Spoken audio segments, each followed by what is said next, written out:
everyone, how are you doing? I wanted to come on today and talk a little bit about the law of attraction and manifestation. I grew up quite poor, I would say. My mother had me at a really young age. She was 18 when she got pregnant with me and 19 when she had me. She wasn't ready to have a child at all, and because of that, we grew up in poverty, especially in the earlier years of my life. We lived in social housing in a rougher area of where I come from. She was on welfare during certain times. She did her best, and my mom did come out of that, and she became a secretary later on and advanced in her career, and she had a relationship with my stepdad later on in life. But in general, I definitely felt that I always had that sort of poverty mentality. I remember being a little girl and playing poor people. My friend and I would play and pretend that we were homeless. I have no idea why. You'd think most kids would want to play that they're rich and famous or princesses or something like that. And I thought that was a fun game to play. So as I got older, I feel that feelings around abundance I wasn't in alignment with abundance, let's say that. My feelings about people that were abundant were probably quite negative. I felt that they must be selfish to get there. They must have taken advantage of people to get there. Rich people are bad. Everyone should be giving to the poor, and I don't know, I just had funny thoughts around it, I would have to say. And from seeing my mom actually, I don't know, she would do quite badly with money. She would be broke and then, be calling my grandmother asking to borrow money at times. Or I remember I was a teenager and I had my first job and my mom had to borrow my whole paycheck, and she would just make money, but she was just not in a good flow where it would just disappear, it seemed, even when she made good money, her and my stepdad. So I had a lot of fear around money. I started to work when I was 15, and I would enjoy my money for sure, but the older I got, and the more I felt I had to be responsible. And once I moved out at I think I was 19 years old when I moved out. I really felt this harsh feeling of responsibility, almost a fear-based feeling. I'd be afraid to spend much money. I would save my money almost in a hoarding way because I was so afraid to ever be stressed out or end up like my mom would in those times. And I am glad to say that I never had to ask anyone to borrow money or anything like that, but I was definitely in a fear state when it came to money. I met my ex-husband, and he was just a fresh student. He was still in school, actually, when I met him. He got a job after, and we built a life together, but I feel that we were both in a poverty mindset. We were both feeling like we had to work so hard for our money. We would both work full time. We would both take side jobs. I was working in an office. I was a project manager. I had been a receptionist, and I worked my way up in the company. I got him a job at my company because he wasn't finding a job, and then he had another evening job, and sometimes he'd work on weekends, and we started doing well, and we saved, and we had a down payment and bought a condo, and we were very strict on ourselves with our money and very, very careful. But yet him and it felt like we were just working so hard and not fully getting anywhere. It just felt like our life was stagnant and we'd be stuck. So through many years of my journey, I was with that man for 14 years altogether, 11 of which we were married. it just started to get worse and worse and worse. And financially, just being in each other's energy, I think it was bringing us down. He had a lot of fear. I think even more fear than I did. Sometimes I'd want to make some bigger moves. I remember wanting to buy a house, and houses back then were really affordable, and it had, 2 suites in the basement, and I was trying to convince him that, this could pay our mortgage and we could have a house instead of the condo, and he was too afraid. He just was like, no, we can't do that. And when I look back at that, if we would have done it, it could have been very, very ideal. Must not have been meant to be, but I just felt that in general, when I look back, it's like he held me back in a certain way. And I'm not blaming him because I did it as well, but together it wasn't a good mix, let's say that. By the time I left that marriage, we were both in a bad financial state. And to this day, I don't understand almost. It's like I made the same money I make now. I would work hard, and it just felt like the money would disappear somehow, or we were just never getting ahead. It was really weird. But when we broke up our marriage, I was becoming a single mother, and I went into major fear.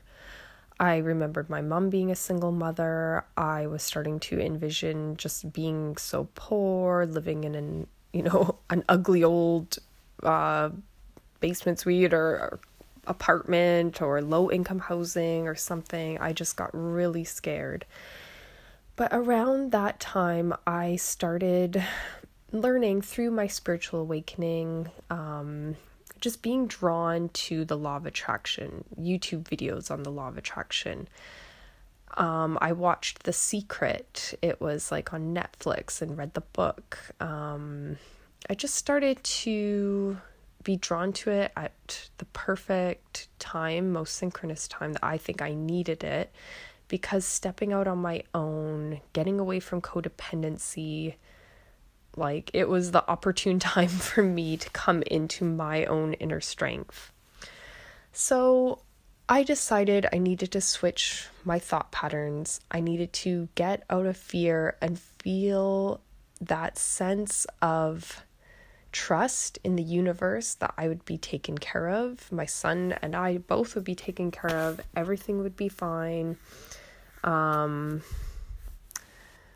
It's hard to describe going into that state. I don't stay in the state always, that's for sure. I'm always wanting to improve on it. I'm always telling my clients that I work with to keep improving on it, keep working on it.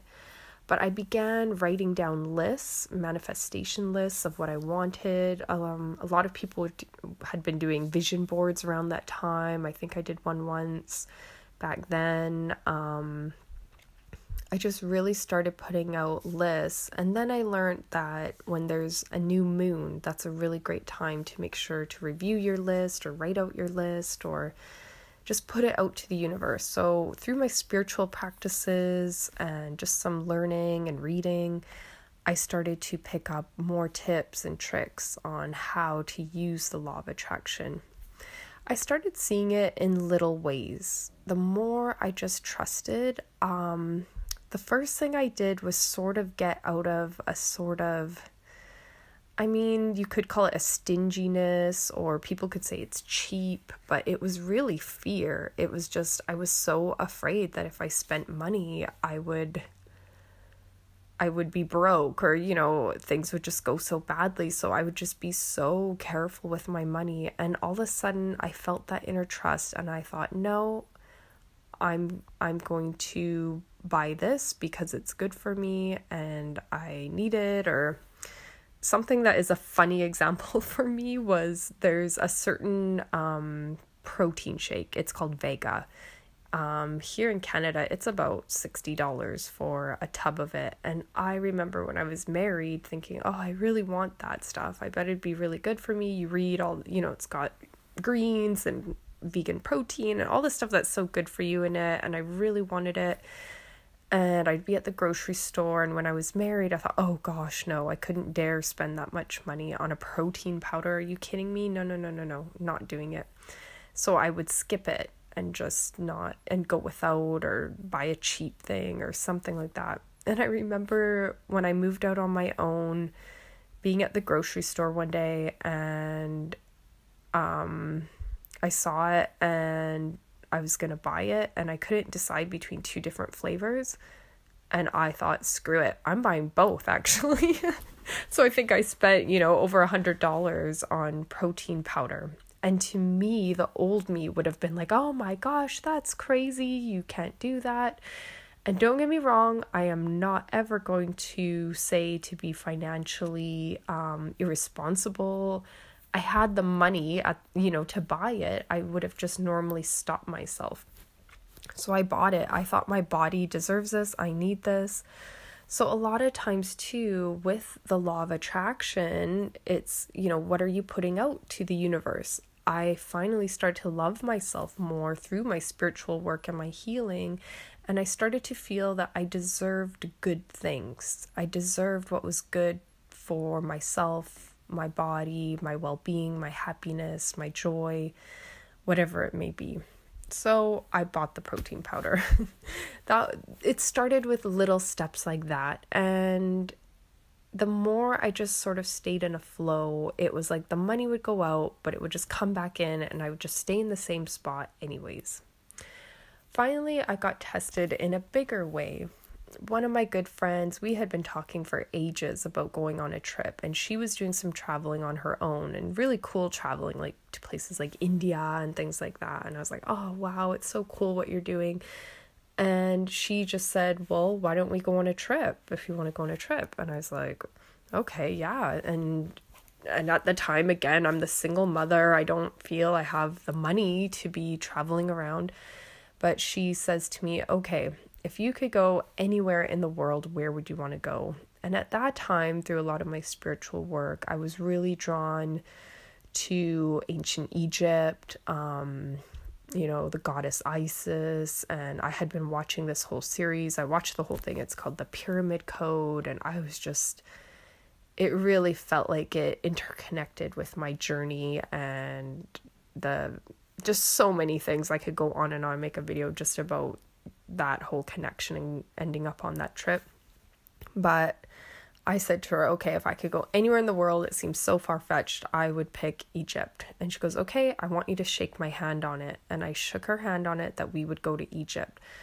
I said, okay, you're going to have to give me some time. I'll probably need a few months to save the money to go on this trip, because we were looking into it and we were going to do a sort of like a guided tour, and I just, for the flight and all that was involved, I knew I'd need thousands of dollars. So I shook her hand on it.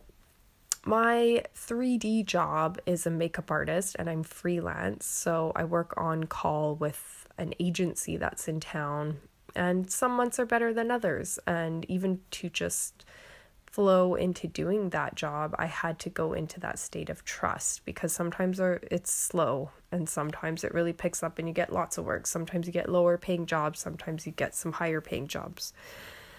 So long story short, I shook her hand on it, and very soon after that I got called out for a job. Now this job, I worked for one day. I got overtime on the job, and I was being paid in American dollars as opposed to Canadian dollars. American dollars are worth more. Long story short, I got paid the most money I've ever been paid in one day. And the money that I got paid from that job, it was almost half of my trip, of what it cost. I was literally like, oh my goodness. And then the rest of the month, I just kept getting tons of work. So maybe 2 weeks after I shook her hand on it, I said, you know what? I can book it. I have the money, it was nuts. I thought, oh my goodness, like the universe really aligned everything to make this happen. That was one example. So I ended up in Egypt. It was an amazing trip. I knew the universe helped me to get there. I knew it was part of my spiritual journey. I trusted in it, and bam, it happened. Then later on, I had been driving a car. I had a 2002 Jetta. My car was getting, it was starting to get a little old, and sometimes I have to drive a little far, or, here in British Columbia, Canada, we have to sometimes I do jobs up in the mountains or places like that. And my car was beginning to make me kind of nervous. I had done one really long trip and it did break down on the trip, and I was just really starting to feel uneasy. So one time I had a trip that was far away, and my aunt actually let me borrow her beautiful little SUV car. It's like a Lincoln, I forget what they're called, MX something, or I don't know. It's a beautiful, beautiful car. So she let me borrow that, and I drove it, and I just thought, wow, driving in this feels so good. It just feels right. I feel safe. I feel secure. I want this feeling. And it was like I was putting it out to the universe. I want this feeling. As I was driving to my job, I saw like a newer version of the car I had, which was the Volkswagen Jetta in silver, pass me. And it was like a newer model. And I looked at it and I thought, okay, universe, I want that. I want my car exactly a silver Jetta, but the newer version. No idea how I was going to get it. I didn't have the extra money, just to go buy it or something. But I thought, I want to get that. Soon after that, my dad, I was visiting with my dad, and he asked me, how's your car been running, Talisha? And I said, it's starting to make me a little bit nervous, to be honest with you. I really should start looking for a better car and just, a little upgrade or something. And he says to me, oh, my friend who works in the film industry, he actually has a Jetta like yours, but a newer one for sale. And I said, okay. And it was a silver Jetta, the newer model. And he said, oh, they used it in a scene. And I don't know, I guess they kind of had to damage it for the scene, but he got it all refixed. And now he's going to sell it for a really good deal. And I said, okay, I'll take a look at it. So we arranged for me to go take a look at it, and I saw it and I thought, oh my goodness, it was a really good deal. And I was just like, yeah, like I took it for a little test drive. I'm like, yep. I didn't know how I was going to get it. I thought I'm going to have to sell my car. I'm going to have to get a little loan, but I'm going to get this. So I told him, okay, I'm going to take it. Just let me figure it out. I'm just going to go to the bank and I'm going to sell my car, but I'm going to figure this out. So my dad calls me after and tells me, Talisha, I know you want that car, and I talked to your grandfather. He's going to give you $2,000 towards it, and I'm going to give you $2,000 towards it.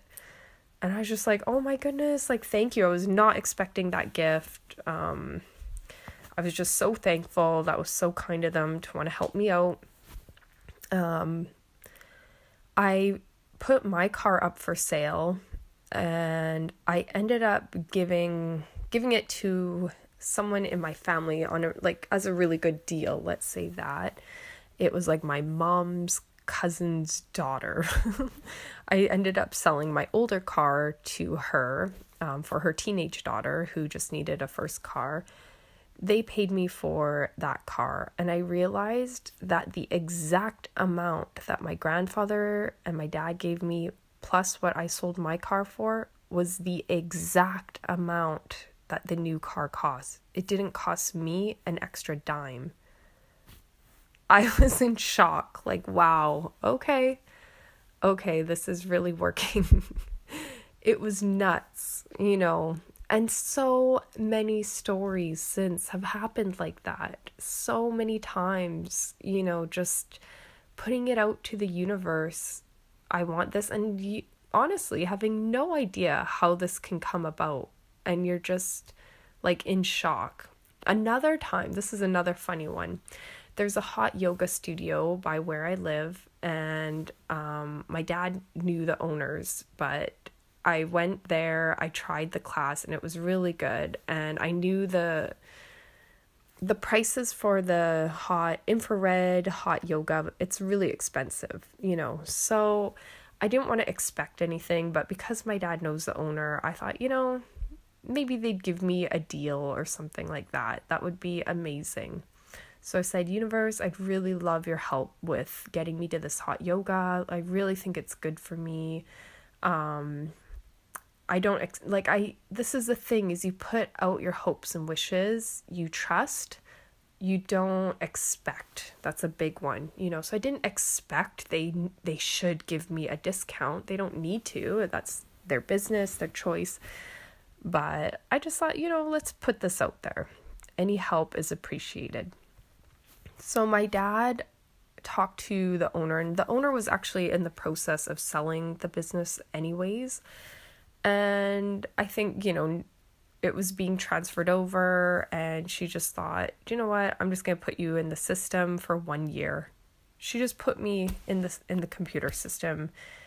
It was really of no loss to her, and it made no difference to the new owners because there was already, a bunch of students established in the system.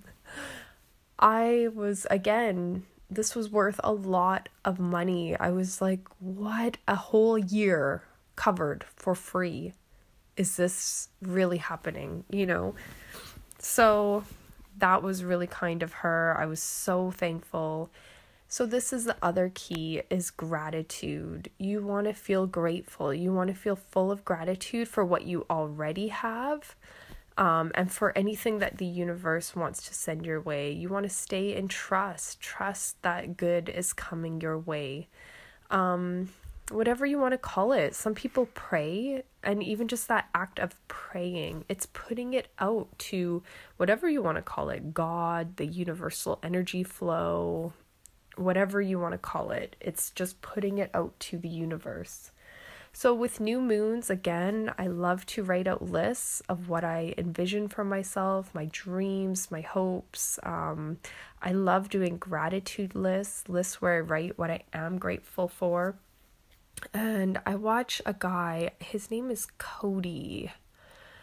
I'll have to check what his YouTube name is, but he said something so amazing in a message about the law of attraction and gratitude. And he said that he likes to envision that he just entered into his life from a third world country where he was, very, very poor and living in poverty. And now he's entered his current life situation. That's an instant way to feel grateful for what you already have.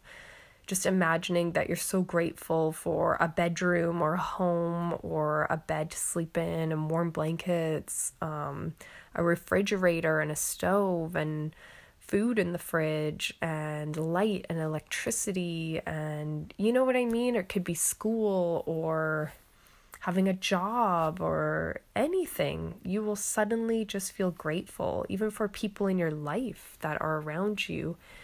Staying in a constant state of gratitude. I always love that Louise Hay also said, imagine if you gave someone a gift and they just acted like, oh, whatever, like they just acted careless or they didn't care. Think of that as the universe. If you look like you don't care about receiving a gift, do you really think they're going to want to give you more gifts? Whereas if you're in that state of gratitude, just like if you bought someone a gift and they say, oh, wow, thank you. This is so beautiful. Thank you so much. You're probably more inclined to want to give more to that person than someone who's unappreciative and ungrateful. You know what I mean? So staying in that state is so, so, so important.